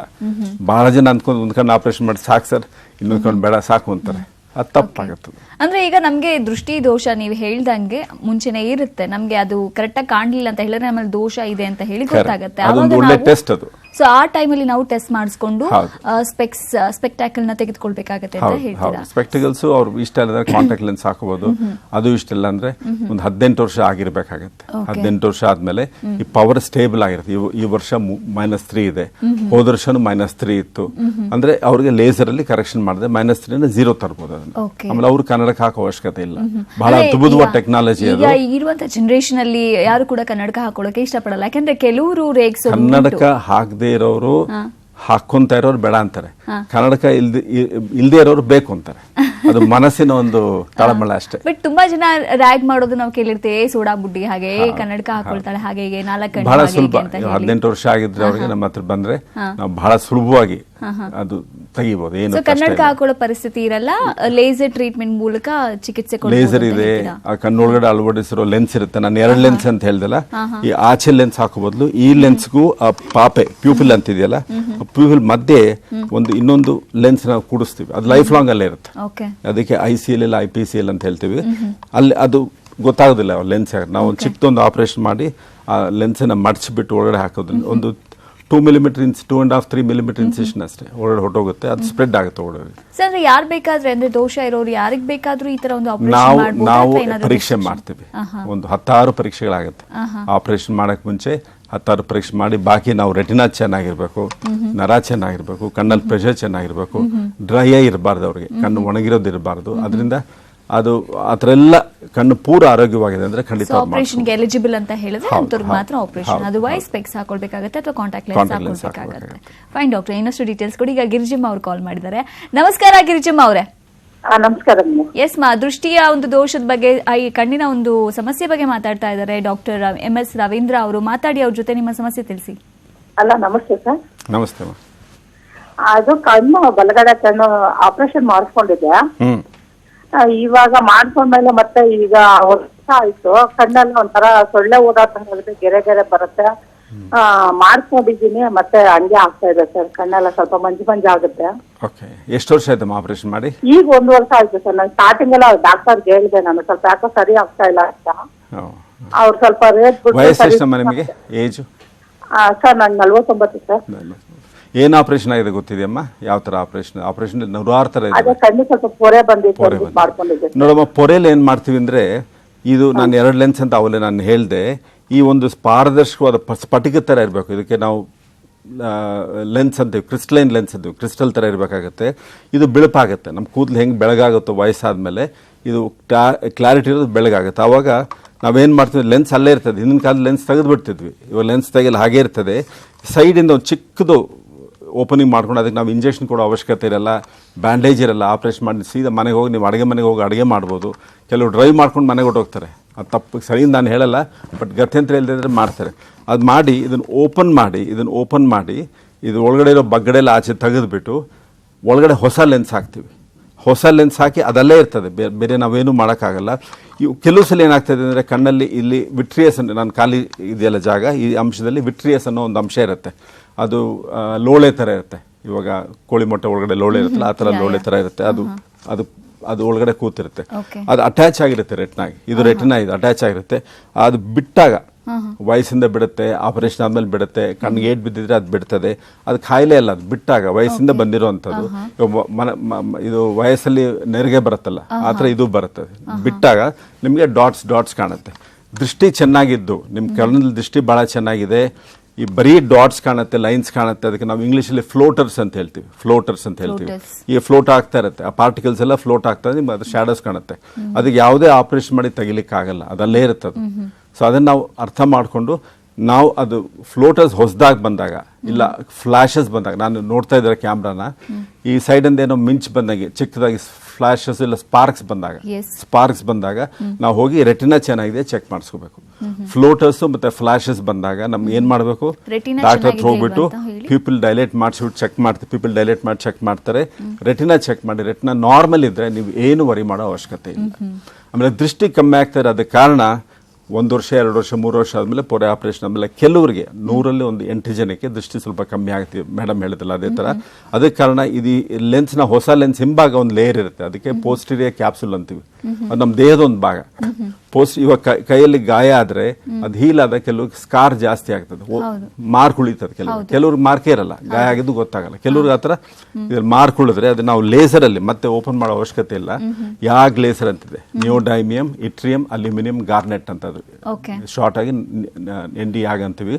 ಅದರಿಂದ ನಾವು ಲೇಸರ್ ಕೊಟ್ಬಿಟ್ಟು ಇದನ್ನ ಕ್ಲೀನ್ ಮಾಡ್ತೀವಿ. ನಿಮ್ಮ ಮನೇಲಿ ಗ್ಲಾಸು ಗಲೀಜಾಗಿ ಏನ್ ಮಾಡ್ತಾರೆ, ಒಂದು ಬಟ್ಟೆ ತಗೊಂಡು ವೈಪ್ ಮಾಡ್ತಾರೆ. ಸೇಮ್ ಅದ್ರಲ್ಲಿ ಜೀವನದಲ್ಲಿ ಒಂದ್ಸಲಿ ಮಾಡಿಸ್ಬೇಕಾಗತ್ತೆ ಅಷ್ಟೇ, ಮತ್ತದು ಉಪಯೋಗ ಆಗಲ್ಲ. ಓಕೆ ಗಿರ್ಜಿಮಾ ಅವರೇ, ಕಾರ್ತಿಕ್ ನೇತ್ರಾಲಯಗೆ ನೀವು ಒಮ್ಮೆ ಭೇಟಿ ಕೊಡಿ, ಒಂದ್ಸಲ ಎಕ್ಸಾಮಿನ್ ಮಾಡಿ ಏನಾಗಿದೆ ಅಂತ ತಿಳಿಸಿ, ಒಳ್ಳೆ ಟ್ರೀಟ್ಮೆಂಟ್ ನಿಮ್ಗೆ ಎಲ್ಲಿ ಕೊಡ್ತಾರೆ. Anyway, thanks for calling. ಇನ್ನಷ್ಟು ಮಾಹಿತಿ ನಾವು ಇದ್ರ ಬಗ್ಗೆ ತಿಳಿಸ್ಕೊಡ್ತೀವಿ. ದೃಷ್ಟಿ ದೋಷನ ಯಾವ ರೀತಿ ಪರಿಹಾರ ಪಡ್ಕೊಳ್ಬಹುದು ಅಂತ ಹೇಳಿ, ಯಾವ ಕ್ಯಾಮ್ರಾಗೂ ಕೂಡ ನಾವು ಕಂಪೇರ್ ಮಾಡಿದಾಗ ನಮ್ಮ ಕಣ್ಣಿನ ಕ್ಯಾಮ್ರಾಗೆ ಸರಿಸಾಟಿ ಯಾವುದೂ ಇಲ್ಲ. ಅಷ್ಟು ಚಂದ ಕೆಲಸ ಮಾಡುತ್ತೆ. ನಮ್ಮ ಕಣ್ಣಿಗಿನ ಕ್ಯಾಮ್ರಾಗೆ ಅಷ್ಟು ಪವರ್ ಇದೆ ಅಂತ ಸಾಕಷ್ಟು ಇನ್ಫಾರ್ಮೇಶನ್ಸ್ ಕೊಡ್ತಾ ಇದ್ರು ಡಾಕ್ಟರ್ MS ರವೀಂದ್ರ ಅವರು ಕಾರ್ತಿಕ್ ನೇತ್ರಾಲಯದಿಂದ. ಸೊ ಕಣ್ಣಿನ ದೋಷಗಳಿಗೆ ಕಾರಣ ಏನು, ಅದನ್ನ ನಿವಾರಣೆ ಮಾಡೋದು ಹೇಗೆ, ಇನ್ನೂ ಸಾಕಷ್ಟು ಇನ್ಫಾರ್ಮೇಶನ್ ನಾವು ಕೇಳೋಣ. ಅದಕ್ಕೂ ಮುನ್ನ ಈಗ ಕುಮಾರ್ ಅವರು ಬ್ಯಾಂಗ್ಳೂರಿಂದ ಕರೆ ಮಾಡಿದ್ದಾರೆ. ನಮಸ್ಕಾರ ಕುಮಾರ್ ಅವರೇ. ಸರ್ ನಮಸ್ತೆ. ಎಸ್, ಮಾತಾಡಿ ಡಾಕ್ಟರ್ ಜೊತೆ. ಮೇಡಮ್, ಡಾಕ್ಟರ್ ಜೊತೆ ಮಾತಾಡ್ಬೋದಾ? ಮಾತಾಡಿ. ಸರ್ ನಮಸ್ತೆ. ಸರ್ ನಮಸ್ಕಾರ. ಸರ್, ನನಗೆ ಗ್ಲೋಕಮಾ ಇದೆ ಅಂತ ಈಗ ರೀಸೆಂಟ್ ಆಗಿ ಗೊತ್ತಾಯ್ತು. ಅಂದ್ರೆ ಅದು ಹೇಗೆ ಗೊತ್ತಾಯ್ತು ಅಂದ್ರೆ, ಸ್ವಲ್ಪ ಬ್ಲರ್ ಆಗ್ತಾ ಇತ್ತು. ಅದನ್ನ ನಾನು ಡಾಕ್ಟರ್ ಹತ್ರ ತೋರಿಸ್ದೆ ಇಲ್ಲಿ ಹತ್ತಿರದಲ್ಲೇನೆ. ಸೊ ಅವರು ಅದೇ ದೃಷ್ಟಿ ಪರೀಕ್ಷೆ ಮಾಡಿದಾಗ ನಿಮ್ಗೆ ಇದು ಗ್ಲೋಕಮಾ ಇದೆ, ಓಪನಿಂಗ್ ಆಂಗಲ್ ಗ್ಲೋಕಮಾ ಇದೆ ಅಂತ ಹೇಳಿದ್ರು. ಸೊ ಈಗ ನನಗೆ ಒಂದು ರೈಟ್ ಸೈಡು 10% ಇದೆ, ಲೆಫ್ಟ್ ಸೈಡು 70% ಇದೆ. ಪ್ರೆಷರ್ ಇವಾಗ ಆಲ್ಮೋಸ್ಟ್ ಕಡಿಮೆ ಆಗಿದೆ. ನಾನು ಡ್ರಾಪ್ಸ್ ಎಲ್ಲ ತಗೊಂತಾ ಇದ್ದೀನಿ, ಪ್ರೆಷರ್ ಕಡಿಮೆ ಆಗಿದೆ. ಫ್ಯೂಚರು ನನಗೆ ಆ ದೃಷ್ಟಿ ಉಳಿಯುತ್ತಾ ಇಲ್ವಾ ಅಂತ ಡೌಟ್ ಆಗಿದೆ ಸರ್. ನಿಮ್ಮ ವಯಸ್ಸು ಎಷ್ಟು ರೀ? ಸರ್ ನನಗೆ 54 ಇಯರ್ಸ್ ಸರ್. 54 ಇಯರ್ಸ್. ಗ್ಲಾಕೋಮಾ ಅನ್ನೋದು ಬಹಳ ಕಾಮನ್ ಕಂಡೀಷನ್, ಬಹಳ ಜನಕ್ಕೆ ಗ್ಲಾಕೋಮಾ ಅಂತಿರುತ್ತೆ. ನೀವು ಅದೃಷ್ಟದಿಂದ ನಿಮಗೆ ಏನೋ ದೃಷ್ಟಿ ಕಮ್ಮಿ ಆಯಿತು ನೀವು ಹೋದ್ರಿ, ಬಟ್ ಭಾಳ ಜನಕ್ಕೆ 198 ಜನಕ್ಕೆ ನನಗೆ ಗ್ಲಾಕೋಮಾ ಇದೆ ಅಂತ ಗೊತ್ತೇ ಇರಲ್ಲ. ಆರಾಮಾಗಿರ್ತಾರೆ, ದೃಷ್ಟಿ ಚೆನ್ನಾಗಿರುತ್ತೆ, ಎಲ್ಲ ಕಾಣ್ತದೆ, ಅವರು ಎಂಜಾಯ್ ಮಾಡ್ತಾ ಇರ್ತಾರೆ ವಿಷನ್ನ. ಆಮೇಲೆ ಕನ್ನಡದ ಅಂಗಡಿಗೆ ಹೋಗಿ ಕನ್ನಡಕ ಮಾಡಿಸ್ಕೊಂಡ್ಬಿಡ್ತಾರೆ. ಅಲ್ಲಿ ಏನು ಪರೀಕ್ಷೆಗಳಲ್ಲ, ಅಲ್ಲಿ ಕಂಪ್ಯೂಟರ್ ಪರೀಕ್ಷೆ ಅಂತ ಹೇಳಿದ್ರು ಕನ್ನಡದ ಅಂಗಡಿಯಲ್ಲಿ ಯಾವುದೇ ಥರ ಕಣ್ಣಿನ ಪರೀಕ್ಷೆ ಮಾಡಲಾಗೋದಿಲ್ಲ. ನಾವು ಇವಾಗ ನಾನು ಹೆಲ್ತ್ ಚೆಕ್ ಮಾಡಬೇಕಂದ್ರೆ ಬರೀ ಹೈಟ್ ಚೆಕ್ ಮಾಡಿ ಔಷಧಿ ಬರ್ಕೊಡೋಕ್ಕಾಗತ್ತಾ? ಅದೊಂದೇ ಪ್ಯಾರಾಮೀಟರ್ ಅಲ್ಲಿ ಕನ್ನಡದ ಅಂಗಡಿಯಲ್ಲಿ ಚೆಕ್ ಮಾಡೋದು. ಕನ್ನಡದ ಅಂಗಡಿಯವ್ರ ಕೆಲಸ ಕಣ್ಣಲ್ಲಿ ಏನಾದರೂ ಕನ್ನಡಕ ದೋಷ ಇದೆ ಚೆಕ್ ಮಾಡ್ಲಿಕ್ಕೆ. ಅದರಿಂದ ಬಹಳನೇ ನಾವು ಕಣ್ಣುಗಳು ಸರಿಯಾಗಿ ಪರೀಕ್ಷೆ ಮಾಡದಿದ್ರೆ ಡಾಕ್ಟರ್ ಹತ್ರ ಬಂದು ಬಹಳನೇ ಡ್ಯಾಮೇಜ್ ಆಗೋ ಸಂಬಂಧ. ಇವ್ರಿಗೆ ಏನೋ ದೃಷ್ಟಿ ಕಮ್ಮಿ ಆಯಿತು ಅಂತ ಹೇಳ್ತಾರಲ್ಲ, ಗ್ಲಾಕೋಮಾದಲ್ಲಿ ದೃಷ್ಟಿ ಕಮ್ಮಿ ಆಗಲ್ಲ, ಬೇರೇನಕ್ಕೋ ಕಾರಣ ಕಮ್ಮಿ ಆಗಬೇಕು. ಹೋದಾಗ ಡಾಕ್ಟರ್ಗಳು ಪರೀಕ್ಷೆ ಮಾಡಿ ಗ್ಲಾಕೋಮಾನ ಕಂಡುಹಿಡಿದಿದ್ದಾರೆ. ಗ್ಲಾಕೋಮಾ ಅಂದ್ರೆ ಅವರು ಸ್ವಲ್ಪ ಭಾಗ ಹೇಳಿದ್ರು ಅವರು. ನಾನು ಇದರಲ್ಲಿ ಮಾಡೆಲಲ್ಲಿ ಹೇಳಬೇಕಂದ್ರೆ ಇದು ಇಲ್ಲಿ ಸಿಲಿಯರಿ ಬಾಡಿ ಲೆನ್ಸ್ ಸುತ್ತನುವೆ ಇಲ್ಲಿ ಸಿಲಿಯರಿ ಬಾಡಿ ಅಂತಿದೆ, ಇಲ್ಲಿಂದ ದ್ರವ ಉತ್ಪನ್ನ ಆಗುತ್ತೆ. ಈ ನಮ್ಮ ಇಲ್ಲಿ ಕಟ್ಟದ್ರೆ ಏನ್ ಬರ್ತದೆ, ರಕ್ತ ಬರ್ತದೆ. ಕಣ್ಣಲ್ಲಿ ರಕ್ತ ಸಂಚಾರ ಆಗ್ತಾ ಇದ್ರೆ ನಿಮ್ಗೇನ್ ಕಾಣ್ತದೆ, ಬರೀ ರಕ್ತ ಕಾಣ್ತದೆ. ಅದಕ್ಕೆ ಭಗವಂತ ಏನ್ ಮಾಡಿದಾರೆ ಅಂದ್ರೆ ಅದನ್ನ ಫಿಲ್ಟರ್ ಮಾಡಿ ಅದರಲ್ಲಿರೋ ನೀರಿನ ಅಂಶ ಮಾತ್ರ ಹೊರಗಡೆ ಬಿಡ್ತದೆ. ಕಣ್ಣಿನ ಒಂದು ಲೈವ್ ಎಲ್ಲಾನು ಜೀವಂತವಾಗಿರೋ ಒಂದು ಪದಾರ್ಥಗಳು. ಅದಕ್ಕೆ ಆಹಾರ ಬೇಕಾಗುತ್ತೆ, ಅದಕ್ಕೆ ಸಾಲ್ಟ್ ಬೇಕಾಗುತ್ತೆ, ನರಿಶ್ಮೆಂಟ್ ಬೇಕಾಗುತ್ತೆ. ಅದು ಸಪ್ಲೈ ಮಾಡೋದಕ್ಕೆ ಎಕ್ವೇಸ್ ಹ್ಯೂಮರ್ ಅಂತ ಇಲ್ಲಿಂದ ಪ್ರೊಡ್ಯೂಸ್ ಆಗುತ್ತೆ. ಈ ಲೆನ್ಸ್ ಇದೆಯಲ್ಲ, ತೆಗಿತೀನಿ, ಆ ಲೆನ್ಸ್ ಮುಂಭಾಗದಿಂದ ಬಂದು ಇಲ್ಲಿ ಪ್ಯೂಪಿಲ್ ಇದೆ, ನನ್ ಬೆರಳು ಕಾಣತ್ತಲ್ಲ, ಆ ಪ್ಯೂಪಿಲ್ ಮುಖಾಂತರ ಹೋಗಿ ಆಚೆ ಹೋಗಿ ಇಲ್ಲಿಂದ ಡ್ರೈನ್ ಆಗುತ್ತೆ. ಅದು ಕಂಟಿನ್ಯೂಸ್ ಪ್ರಾಸೆಸ್. ಅದು ಈ ಕಣ್ಣಿನ ನೀರಲ್ಲ, ಅದು ಕಣ್ಣು ಒಳಭಾಗದಲ್ಲೇ ಇದ್ದು ಅಲ್ಲೇ ಸಿಂಥಸಿಸ್ ಆಗಿ ಅಲ್ಲಿಂದ ಡ್ರೈನ್ ಆಗಿ ಹೋಗುತ್ತೆ. ಈ ಒಂದು ಡ್ರೈನೇಜ್ ಮೆಕ್ಯಾನಿಸಮ್ ಇರುತ್ತೆ. ಐರಿಸ್ಗೂ ಕಾರ್ನಿಯ ಮಧ್ಯೆ ಒಂದು ಆಂಗಲ್ ಅಂತ ನಾನು ಬೆರಳಿಡ್ತಾ ಇದನ್ನಲ್ಲ, ಅದು ಆಂಗಲ್ ಅಂತೀವಿ. ಆಂಗಲ್ ಮುಖಾಂತರ ಹೋಗುತ್ತೆ. ಇವರು ಓಪನ್ ಆಂಗಲ್ ಗ್ಲಾಕೋಮಾ ಅಂತ ಅವ್ರಿಗೆ ಇರೋದು. ಅದ್ರ ಇನ್ನೊಂದು ಕ್ಲೋಸ್ಡ್ ಆಂಗಲ್ ಇಲ್ಲ, ನ್ಯಾರೋ ಆಂಗಲ್ ಗ್ಲಾಕೋಮಾ ಅಂತ ಇನ್ನೊಂದಿದೆ. ಈ ದ್ರವ ಹೋಗ್ತಾ ಇರೋ ಜಾಗದಲ್ಲಿ ಇಲ್ಲಿ ಬ್ಲಾಕ್ ಆದ್ರೆ ಯಾವುದೋ ಒಂದು ಕಾರಣಕ್ಕೆ ಈ ಸುತ್ತನೂ ಆಂಗಲ್ ಇರುತ್ತೆ. ಈ ಆಂಗಲ್ ಅಲ್ಲಿ ಬ್ಲಾಕ್ ಆದ್ರೆ ಅವಾಗ ಕಣ್ಣಿನ ಒಳಗಡೆ ಒತ್ತಡ ಜಾಸ್ತಿ ಆಗುತ್ತೆ. ಇವಾಗ ಕೊಳಾಯಲ್ಲಿ ಬಿಟ್ಟಾಗ ನೀರು ಹರಿತಾ ಇದ್ದಷ್ಟು ಅಂಶ ಆಚೆ ಡ್ರೈನ್ ಆಗ್ತಾ ಇದ್ರೆ ನಿಮ್ಗೆ ಸ್ವಚ್ಛವಾಗಿರುತ್ತೆ. ಈ ಡ್ರೈನೇಜ್ ಬ್ಲಾಕ್ ಆದ್ರೆ ಏನಾಗ್ತದೆ, ನೀರು ತುಂಬಿಕೊಳ್ತದೆ, ಸರ್ಕ್ಯುಲೇಷನ್ ಆಗಲ್ಲ, ಕೆಳಗಡೆ ವಾಸನೆ ಬರ್ತದೆ, ಕಟ್ಕೊಂತದೆ. ಅದೇ ತರ ಇಲ್ಲಿ ಕಟ್ಟಿ ಇಲ್ಲಿ ಪ್ರೆಷರ್ ಜಾಸ್ತಿ ಆಗಿ ಇಲ್ಲಿ ಪ್ರೆಷರ್ ಜಾಸ್ತಿ ಆಗಿ ಇಲ್ಲೊಂದು ನರ ಇದೆಯಲ್ಲ, ನರ ಒಂದು ಹಳ್ಳ ಇರುತ್ತೆ, ಪಿಟ್ ಅಂತೀವಿ, ಇದು ಕಪ್ ಅಂತೀವಿ. ಅದಕ್ಕೆ ಆ ಕಪ್ ದೊಡ್ಡದಾಗ್ತಾ ಹೋಗಿ ನರ ಡ್ಯಾಮೇಜ್ ಆಗುತ್ತೆ. ಅದು ಒಂದೇ ದಿವಸದಲ್ಲಿ ಆಗುವಂಥದ್ದಲ್ಲ, ವರ್ಷಾನುಗಟ್ಲೆ ಆಗ್ತಾ ಇರುತ್ತೆ. ಈ ಪ್ರೆಷರು ಅಷ್ಟೇ, ನಾರ್ಮಲ್ ಆಗಿ ಪ್ರೆಷರು 14ರಿಂದ 21 ಇರಬೇಕು ಅಂತ ನಾವು ಹೇಳ್ತೀವಿ. ಅರ್ಥ ಆಯ್ತಾ? ಆ ಪ್ರೆಷರ್ ಜಾಸ್ತಿ ಆದಾಗ ನಮಗೆ ಗೊತ್ತಾಗಲ್ಲ. 20 ಆದ್ರೂ ಗೊತ್ತಾಗಲ್ಲ, 25 ಆದ್ರೂ ನಮ್ಗೆ ಸೆನ್ಸೇಷನ್ ಇರಲ್ಲ, 30 ಆದ್ರೂ ಸೆನ್ಸೇಷನ್ ನಮ್ಗೆ ಗೊತ್ತೇ ಆಗಲ್ಲ. ತಲೆನೋವು ಬರಲ್ಲ, ಕಣ್ಣಲ್ಲಿ ನೋವು ಬರಲ್ಲ, ಕಣ್ಣಲ್ಲಿ ನೀರು ಬರಲ್ಲ, ಕಣ್ಣು ಕೆಂಪಾಗಲ್ಲ. ಈ ಕಾಯಿಲೆ ವಿಚಿತ್ರವಾದ ಕಾಯಿಲೆ, ಅದಕ್ಕೆ ಕಳ್ಳ ಕಾಯಿಲೆ ಅಂತ ಇದಕ್ಕೆ. ಕಳ್ಳ ಕಾಯಿಲೆ, ಕಳ್ಳ ಬಂದು ಎಲ್ಲ ತಗೊಂಡೋದಂಗೆ, ಇಟ್ಸ್ ಎ ಥೀಫ್. ಸೊ ಅದನ್ನೇ ನರನ ಹಾಳ ಮಾಡ್ತಾ ಇರುತ್ತೆ. ಅವು ನಾವೇನ್ ಮಾಡ್ತೀವಿ, ಕಣ್ಣು ಒಳಗಡೆ ಡಾಕ್ಟರ್ ನೋಡಿದಾಗ ಈ ನರದಲ್ಲಿ ನಮಗೆ ರಿಮ್ ಅಂತ ಇರುತ್ತೆ. ರಿಮ್ ತೆಳು ಆಗ್ತಾ ಇದ್ರೆ ನಮ್ಗೆ ಡೌಟ್ ಬರುತ್ತೆ, ಇವ್ರಿಗೆ ಏನಾದ್ರು ಗ್ಲಾಕೋಮಾ ಇರ್ಬೋದು, ಇಲ್ಲ ಇವ್ರಿಗೆ ಗ್ಲಾಕೋಮಾ ಇದೆ, ಇವ್ರು ಸುಮ್ಮನೆ ಇದ್ಬಿಡ್ತಾರೆ. ಸೊ ಅವ್ರ ಅಣ್ಣ ತಮ್ಮಂದ್ರಿಗೆ, ಅವ್ರ ತಂದೆ ತಾಯರಿಗೆ, ಅವ್ರ ಮಕ್ಕಳಿಗೆ ಗ್ಲಾಕೋಮಾ ಇರೋ ಚಾನ್ಸಸ್ ಬಹಳ ಜಾಸ್ತಿ. ಅದು ಹೆರಿಡಿಟರಿ ಆಗಿ ಹೋಗ್ತದೆ. ಒಬ್ಬರಿಗಿದ್ರೆ ಪ್ರತಿಯೊಬ್ಬರಿಗೂ, ಅವ್ರ ಅಮೆರಿಕದಲ್ಲಿ ಅವ್ರ ಬ್ರದರ್ ಇದ್ರೆ ಫೋನ್ ಮಾಡಿ ಅವ್ರಿಗೆ ಹೇಳಿ, ಇದನ್ನ ಅಲ್ಲಿ ಹೋಗಿ ಡಾಕ್ಟರ್ ಚೆಕ್ ಮಾಡಿಸ್ಕೋಬೇಕು. ಬಹಳ ಗ್ಲಾಕೋಮಾದಲ್ಲಿ ಹೆರಿಡಿಟಿ ಆಗುತ್ತೆ. ಇನ್ನೊಂದು ಡಯಾಬಿಟಿಸ್ ಇರೋರಿಗೆ, ಸಕ್ಕರೆ ಕಾಯಿಲೆ ಇರೋರಿಗೆ ಇದು ಅಂಶ ಜಾಸ್ತಿ ಬರೋದು. ಈಗ ಡಯಾಬಿಟಿಕ್ ನ್ಯೂರೋಪತಿ ಅಂತ ಹೇಳ್ತೀವಿ, ಅಂದ್ರೆ ಎಷ್ಟೋ ಜನ ಡಯಾಬಿಟಿಕ್ಸ್ ಇಂದ ದೃಷ್ಟಿನ ಕಳ್ಕೊಂಡಿರುವಂತ ಉದಾಹರಣೆಗಳಿದೆ. ಸೊ ಇದು ಹೇಗೆ, ಯಾವ ತರ ಹಿಂಗಾಗುತ್ತೆ? ಡಯಾಬಿಟಿಕ್ ರೆಟಿನೋಪತಿ ಅಂತ ಹೇಳ್ತೀವಿ, ಅದು ಬೇರೆ ಕಾಯಿಲೆ, ಗ್ಲಾಕೋಮಾ ಬೇರೆ ಕಾಯಿಲೆ. ಗ್ಲಾಕೋಮಾ ಇಂದ ಏನಾಗ್ತದೆ, ಸೆಂಟ್ರಲ್ ವಿಷನ್ ಬಹಳ ಚೆನ್ನಾಗಿದೆ. ನಾನು ನಿಮ್ಮ ನೋಡ್ತಾ ಇದ್ರೆ ಫಸ್ಟ್ ಕ್ಲಾಸ್ ಕಾಣ್ತಾ ಇರುತ್ತೆ. ಈ ಸೈಡ್ ಇಂದ ಮೋಡ ಕೌಶದಂಗ್ ಬರ್ತಾರೆ, ಅದು ನಮ್ಗೆ ಗೊತ್ತಾಗಲ್ಲ. ಈಗ ರತ್ನ ಅವ್ರು ಬ್ಯಾಂಗ್ಳೂರಿಂದ ಕಾಲ್ ಮಾಡಿದಾರೆ, ಅವ್ರ ಜೊತೆ ಮಾತಾಡ್ಬೇಡ. ನಮಸ್ಕಾರ ರತ್ನ ಅವರೇ. ಹಲೋ, ಎಸ್ ರತ್ನ ಅವರೇ, ಮಾತಾಡಿ, ನಿಮ್ಮ ಸಮಸ್ಯೆ ತಿಳಿಸಿ ಡಾಕ್ಟರ್ಗೆ. Hello doctor. ನಮಸ್ಕಾರ ಅಮ್ಮ. ಕಣ್ಣಲ್ಲಿ ಒಂದೊಂದ್ಸರಿ ನೀರ್ ಬಂದಂಗ ಆಗುತ್ತೆ, ಕಣ್ಣಿನ ಮೂಲೆಯಲ್ಲಿ ಗುಳ್ಳೆ ತರ ಆಗುತ್ತೆ. ಅದು ಯಾವ ಮೂಲೆಯಲ್ಲಮ್ಮ? ಇಲ್ಲ ಇಲ್ಲ, ಕಣ್ಣಿನ ಮೂಲೆ ಇದೆಯಲ್ಲ, ಮೂಲೆಯಲ್ಲಿ ಒಂದ್ ಸ್ವಲ್ಪ ಗುಳ್ಳೆ ತರ ಬರುತ್ತೆ. ಒಂದೊಂದ್ಸರಿ ಗುಳ್ಳೆ ಇರುತ್ತೆ, ಒಂದೊಂದ್ಸರಿ ಇರೋದಿಲ್ಲ. ನನ್ನ ಮುಖದಲ್ಲಿ ತೋರಿಸ್ತೀನಿ. ಈ ಜಾಗದಲ್ಲಿ ಹತ್ರನಾ ಅಥವಾ ಕಿವಿಯ ಹತ್ರನಾ? ಯಾವ ಸೈಡ್? ಕಣ್ಣಿನ ಮೂಲೆ ಬರುತ್ತಲ್ಲ, ಕಣ್ಣಿನ ಯಾವ ಮೂಲೆ ಅಂತ ಕೇಳ್ತಾ ಇದ್ದಾರೆ ಡಾಕ್ಟರ್. ಮೂಗಿನ ಹತ್ರ ಬರುವಂತ ಒಂದು ಮೂಲೆನಾ ಅಥವಾ ಕಿವಿ ಹತ್ರ ಬರುವಂತ ಮೂಲೆನಾ? ಲಾಸ್ಟ್ ಕೊನೆ ಮೂಲೆ ಬರುತ್ತಲ್ಲ, ಎಡ್ಜ್ ಕೊನೆ ಮೂಲೆಯಲ್ಲಿ ಮೇಲ್ಭಾಗದಲ್ಲಿ ಗುಳ್ಳೆ ಬರುತ್ತೆ. ಓಕೆ, ಕಿವಿ ಹತ್ರ ಬಹುಶಃ ಇರ್ಬೋದು. ಜಾಸ್ತಿ ನೀರು ಬರೋದಮ್ಮ ಈ ಜಾಗದಲ್ಲಿ ಊತ ಬಂದು ಕಣ್ಣಲ್ಲಿ ನೀರು ಬಂದು ಗೀಜು ಕಟ್ಟಿ ಬೆಳಿಗ್ಗೆ ಎದ್ದಾಗ ಅಂಟ್ಕೊಂಡ್ಬಿಡುತ್ತೆ. ಅದಕ್ಕೆ ನಾವು ಡ್ಯಾಕ್ರಿಯೋಸಿಸ್ಟೈಟಿಸ್ ಅಂತ ಹೇಳ್ತೀವಿ, ಕ್ರಾನಿಕ್ ಡ್ಯಾಕ್ರಿಯೋಸಿಸ್ಟೈಟಿಸ್ ಅಂತ ಹೇಳ್ತೀವಿ. ಈ ಕಣ್ಣಲ್ಲಿ ನೀರು ಬರೋದು ಯಾವಾಗಲೂ ಒಂದ್ಸಲಿ ಬರೋದು. ನೀವು ಈರುಳ್ಳಿ ಹಚ್ತಾ ಇದ್ರೆ ಸ್ವಲ್ಪ ನೀರು ಬರ್ತದೆ, ಬಟ್ ಆ ಥರ ನೀರು ಕಣ್ಣಲ್ಲಿ ಕಂಟಿನ್ಯೂಸ್ 24 ಗಂಟೆ ಭಗವಂತ ಮಾಡಿಟ್ಟಿದ್ದಾನೆ. ಇಲ್ಲಿಂದ ಶುರು ಆಗ್ತದೆ, ಕಣ್ಣು ಒಳಗಡೆ ನೀರು ಹರ್ಕೊಂಡು ಹೋಗಿ ಇಲ್ಲಿಂದ ಒಳಗಡೆ ಹೋಗ್ತದೆ. ಅದು ಕಣ್ಣು ಕ್ಲೀನ್ ಮಾಡೋದು ವಿಷಯಗಳು. ಇವಾಗ ನಾನು ಹೇಳಿದೆ ಕ್ಯಾಮ್ರಾದೆಲ್ಲ ಇರಲ್ಲ, ಇಲ್ಲಿ ಕಂಟಿನ್ಯೂಸ್ ಪ್ರಾಸೆಸ್ ಅದು. ನೀವು ಮಲಗಿದ್ದಾಗಲೂ ಅದು ಆಗ್ತಾ ಇರುತ್ತೆ. ಸೊ ಇಲ್ಲಿ ಬಂದು ಅಲ್ಲಿಂದ ಮೂಗೊಳಗಡೆ ಒಂದು ಟ್ಯೂಬ್, ನೇಸೋ ಲ್ಯಾಕ್ರಿಮಲ್ ಡಕ್ಟ್ ಅಂತ ಇರುತ್ತೆ, ಅದ್ರ ಮುಖಾಂತರ ಗಂಟ್ಲಿಗೆ ಹೊಟ್ಟೋಗುತ್ತೆ ಅದು. ಸೊ ಅದು ನಿಮ್ಗೆ ಗೊತ್ತಾಗಲ್ಲ. ಬಟ್ ಇದು ಯಾವುದೇ ಒಂದು ಕಾರಣದಿಂದ ಬ್ಲಾಕ್ ಆದ್ರೆ, ಆ ಡಕ್ಟಲ್ಲಿ ಬ್ಲಾಕ್ ಆದ್ರೆ ಆ ಕಣ್ಣಲ್ಲಿ ನೀರು ಹೋಗ್ಲಿಕ್ಕೆ ಜಾಗ ಇರಲ್ಲ, ಆಚೆ ಬರ್ತದೆ. ಇವಾಗ ಅದು ಕಟ್ಕೊಂಡು ಆಚೆ ಬರ್ತದೆ. ನೀವು ಅದನ್ನ ಆ ಜಾಗನ ಮಸಾಜ್ ಮಾಡ್ಬೋದು. ಮಸಾಜ್ ಮಾಡಿ ಕಣ್ಣಿಗೆ ಔಷಧಿ, ಡಾಕ್ಟರ್ ಹೇಳಿರೋ ಔಷಧಿ ಹಾಕಿದ್ರೆ ಅದು ಅದರಲ್ಲೇ ಸರಿಯಾಗೋ ಸಾಧ್ಯತೆ ಇದೆ. ಪ್ರಾಣಾಯಾಮ ಮಾಡಿದ್ರೆ ಸ್ವಲ್ಪ ಸಾಧ್ಯತೆ ಇದೆ. ಆಮೇಲೆ ಮೂಗಿನ ಪರೀಕ್ಷೆ ಮಾಡಿಸ್ಕೋಬೇಕಾಗುತ್ತೆ. ಮೂಗಲ್ಲಿ ಏನಾದರೂ ದ್ವಾರ ತೆಳುವ ಚಿಕ್ಕದಾಗಿದ್ರೆ ಅದ್ರಲ್ಲಿ ಕೂಡ ನಿಮಗೆ ಪ್ರಾಬ್ಲಮ್ ಬರ್ಬೋದು. ಇಷ್ಟು ಮಾಡಿದ್ರೆ ಅವ್ರಿಗೆ ಹುಷಾರಾಗುತ್ತೆ.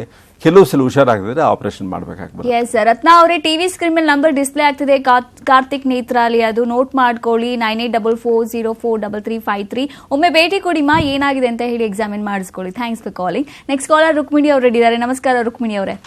ನಮಸ್ಕಾರ ಮೇಡಮ್. ಮಾತಾಡಿ ಡಾಕ್ಟರ್ ಜೊತೆ. ನಮಸ್ಕಾರಮ್ಮ. ನಮಸ್ಕಾರ ಸರ್. ನಮಸ್ಕಾರಮ್ಮ. ನನ್ನ ಹೆಸರು ರುಕ್ಮಿಣಿ ಅಂತ ಸರ್. ನನಗೆ ಮೈಗ್ರೇನ್ ಪ್ರಾಬ್ಲಮ್ ಇದೆ. ಮೈಗ್ರೇನ್ ತುಂಬಾ ಹೆಡ್ಏಕ್ ಬರುತ್ತೆ, ಕಣ್ಣೆಲ್ಲ ನೋವಾಗುತ್ತೆ, ನೋಡಕ್ಕಾಗಲ್ಲ, ನಾನು ಕಣ್ ಬಿಟ್ಟು ನೋಡಕ್ಕಾಗಲ್ಲ. ತುಂಬಾ ಯಾರಾದ್ರೂ ಮಾತಾಡಿದ್ರು ಅಷ್ಟು ಸಿಟ್ಟು ಬರುತ್ತೆ ಆ ಟೈಮಲ್ಲಿ ನನಗೆ. ಮೈಗ್ರೇನ್ ಡೈಲಿ ಯಾವಾಗ್ಲೂ ಇರುತ್ತಾ, ಇಲ್ಲ ಯಾವಾಗ್ಲೂ ವಾರಕ್ಕೊಂದ್ಸಲಿ ತಿಂಗಳೊಂದ್ಸಲಿ ಬರುವಂತ ಕಾಯಿಲೆನ ಇದು? ವಾರಕ್ಕೊಂದ್ಸಲಿ. ಯಾವಾಗ ಅಂದ್ರೆ ಜಾಸ್ತಿ ನೈಟ್ ಟೈಮ್ ಅಲ್ಲೇ ಬರುತ್ತೆ ಸರ್ ನನಗೆ. ಸ್ವಲ್ಪ ನೈಟ್ ಜೊತೆಲಿ ವಾಮಿಟಿಂಗ್ ಆಗುತ್ತೆ ನಮ್ಮ? ತುಂಬಾ ಆಗುತ್ತೆ ಸರ್, ತುಂಬಾ ವಾಮಿಟ್ ಆಗಿ ತುಂಬಾ ತಲೆನೋವಾಗುತ್ತೆ. ಇದು ಮೈಗ್ರೇನ್ ಅನ್ನೋ ಕಾಯಿಲೆ, ಅದು ಹೆಡೇಕ್, ಅದಕ್ಕೆ ಚಿಹ್ನೆಗಳಿಲ್ಲ. ಅವ್ರು ಹೇಳಿರೋದ್ರ ಮೇಲೆ ನಾವು ಡಿಸೈಡ್ ಮಾಡಿ ಟ್ರೀಟ್ಮೆಂಟ್ ಮಾಡಬೇಕಾಗುತ್ತೆ. ಬಟ್ ಬೇರೆ ಏನಾದರೂ ಕಾಯಿಲೆ ಇದೆಯಾ, ಸೈನಸೈಟಿಸ್ ಇದೆಯಾ, ಕಿವಿಲಿ ಏನಾದರೂ ಪ್ರಾಬ್ಲಮ್ ಇದೆಯಾ, ಕಣ್ಣಲ್ಲಿ ಏನಾದರೂ ತೊಂದರೆ ಇದೆಯಾ, ಆಮೇಲೆ ನ್ಯೂರಲಾಜಿಕಲ್ ಏನಾದರೂ ಪ್ರಾಬ್ಲಮ್ ಇದೆಯಾ, ನಾವು ಟೆಸ್ಟ್ ಮಾಡಿ ಅವೇನು ಇಲ್ಲ ಅಂತ ಹೇಳಿದ್ರೆ ಆಮೇಲೆ ಮೈಗ್ರೇನ್ ನಾವು ಟ್ರೀಟ್ಮೆಂಟ್ ಕೊಡ್ತೀವಿ. ಮೈಗ್ರೇನ್ ಬರೋದು ಯಾಕೆ ಅಂದರೆ ಬ್ಲಡ್ ಸರ್ಕ್ಯುಲೇಷನ್ ಇರುತ್ತಲ್ಲ, ವೆಸಲ್ಸ್ ಕಂಟ್ರಾಕ್ಟ್ ಆಗಿ ಮತ್ತೆ ಡೈಲೇಟ್ ಆದಾಗ ಯಾವುದೇ ಕಾರಣಕ್ಕೆ ಅದು ಬರುತ್ತೆ. ಸೊ ಮೈಗ್ರೇನ್ಗೆ ಆರಾಸ್ ಇರುತ್ತೆ. ಅಂದರೆ ಮೈಗ್ರೇನ್ ಬರೋಕ್ಕೆ ಮುಂಚೆನೇ ಕೆಲವ್ರಿಗೆ ಈ ಥರ ನಾಶೆ ಬರುತ್ತೆ, ಇಲ್ಲ ಫ್ಲಿಕರ್ ಆಗುತ್ತೆ, ಇಲ್ಲ ದೃಷ್ಟಿದಲ್ಲಿ ಡಿಮ್ ಆಗುತ್ತೆ ಕೆಲವು ಸಲ. ಆ ಥರ ಏನಾದರೂ ಬಂದರೆ ಅವಾಗಲೇ ಮಾತ್ರೆ ತೊಗೋಬೇಕಾಗುತ್ತೆ. ಮೈಗ್ರೇನ್ಗೆ ಎಷ್ಟೊಂದು ಒಳ್ಳೊಳ್ಳೆ ಮಾತ್ರೆ ಇದೆ. ಬಹಳ ಜನ ತಲೆನೋವು ಜಾಸ್ತಿ ಆದ್ಮೇಲೆ ತೊಗೊಳ್ತಾರೆ. ಬಟ್ ಮೈಗ್ರೇನ್ಗೆ ಔಷಧಿ ತೊಗೊಳ್ಳೋದು ಯಾವತ್ತೂ ಶುರುವಲ್ಲೇ ಒಂದು ಅರ್ಧ ಮಾತ್ರೆನೋ ಒಂದು ಮಾತ್ರನ ಬಾಯಲ್ಲಿ ಹಾಕೊಂಡ್ಬಿಟ್ರೆ, ನುಂಗದೇ ಇರೋಕ್ಕಿಂತ ನಾಲ್ಗೆ ಕೆಳಗಡೆ ಇಟ್ಕೊಂಡ್ಬಿಟ್ರೆ ಭಾಳ ಚೆನ್ನಾಗಿ ಆಕ್ಟ್ ಮಾಡುತ್ತೆ. ಇನ್ನೊಂದು ಬಹಳ ಒಳ್ಳೆಯ ಸಜೆಷನ್ ನಾನು ಕೊಡೋಂತಂದ್ರೆ, ಮೈಗ್ರೇನ್ ಇರೋವಂಥವ್ರು, ಯಾವುದೇ ಥರ ತಲೆನೋವು ಇರೋವಂಥವ್ರು, ಒಂದು ಮೈಗ್ರೇನ್ ಯೂಶ್ವಲಿ ಅರ್ಧ ಕಡೆ ಬರುತ್ತೆ, ಎರಡು ಕಡೆ ಮೈಗ್ರೇನ್ ಬರಲ್ಲ. ಅರ್ಧ ತಲೆನೋವು ಬರುತ್ತೆ ಬಂದು ಜಾಸ್ತಿ ಆಗಿ ಆಮೇಲೆ ಕಮ್ಮಿ ಆಗುತ್ತೆ. ಭಾಳ ಜನಕ್ಕೆ ವಾಮಿಟಿಂಗು ನಾಶ ಇರುತ್ತೆ. ಸೊ ಅದು ಬಂದವರು ಈ ಹಾಲಿನ ಪಥ್ಯ, ಡೈರಿ ಪ್ರಾಡಕ್ಟ್ಸ್ ಇದೆಯಲ್ಲ, ಈ ಮಾತ್ರೆಗಳು ತೊಗೊಳ್ಳೇಬೇಕಾಗತ್ತೆ. ಹಾಲಿನ ಪಥ್ಯ ಮಾಡಿದ್ರೆ 3-4 ತಿಂಗಳಲ್ಲಿ 100-180 ಜನಕ್ಕೆ ಮೈಗ್ರೇನ್ ಹೊರಟೋಗುತ್ತೆ, ಇರೋದೇ ಇಲ್ಲ. ಒಳ್ಳೆ ಸಜೆಷನ್ಸ್ ಕೊಟ್ಟಿದ್ದಾರೆ ಡಾಕ್ಟರ್, ಫಾಲೋ ಮಾಡಿ. ಹೆಚ್ಚಿನ ಇನ್ಫಾರ್ಮೇಶನ್ ಬೇಕು ಅಂತ ಹೇಳಿದ್ರೆ ಕಾರ್ತಿಕ್ ನೇತ್ರಾಲಯಕ್ಕೆ ಭೇಟಿ ಕೊಡಿಮಾ. ಬ್ಯಾಂಗ್ಳೂರಲ್ಲಿ NR ಕಾಲೋನಿ ಹತ್ರ ಇದೆ ಒಂದು ಕಾರ್ತಿಕ್ ನೇತ್ರಾಲಯ. ಟಿವಿ ಸ್ಕ್ರೀನ್ ಮೇಲೆ ನಂಬರ್ ಕೂಡ ಡಿಸ್ಪ್ಲೇ ಆಗ್ತಿದೆ, ನೋಟ್ ಮಾಡ್ಕೊಳ್ಳಿ. Thanks for calling. ಓಕೆ, ಈಗ ಡಯಾಬಿಟೀಸ್ ಪೇಷಂಟ್ಸ್ಗೂ ಕೂಡ ದೃಷ್ಟಿದೋಷ ಬರುತ್ತೆ ಅಂತ ಹೇಳಿದ್ದೀರಾ, ಬಟ್ ಅದನ್ನು ಕೂಡ ಸಾಲ್ವ್ ಮಾಡ್ಬೋದು. ಒಂದು ಸಜೆಷನ್ಸ್ ಕೊಡೋದಾದ್ರೆ, ಊಟ ಆಗಿರ್ಬೋದು, ಈ ತರ ಒಂದು ವಿಧಾನದಲ್ಲಿ ನಾವು ಕಣ್ಣಿನ ಸಮಸ್ಯೆನ ನಿವಾರಿಸ್ಕೊಳ್ಬಹುದು ಅಂತ ಹೇಳಿದ್ರೆ ಏನ್ ಸಜೆಷನ್ಸ್ ಕೊಡ್ತೀರಾ? ಊಟದಲ್ಲಿ ಬ್ಯಾಲೆನ್ಸ್ ಫುಡ್ ಅಂತ ನಾವು ಏನ್ ಹೇಳ್ತೀವೋ ಎಲ್ಲರಿಗೂ ಗೊತ್ತಿರುತ್ತೆ. ನಾವು ಏನೇನು ತಿನ್ಬಾರ್ದು ಅಂತ ಗೊತ್ತಿರುತ್ತೆ, ಅದೇ ತಿನ್ಲಿಕ್ಕೆ ಆಸೆ ಆಗ್ತದೆ.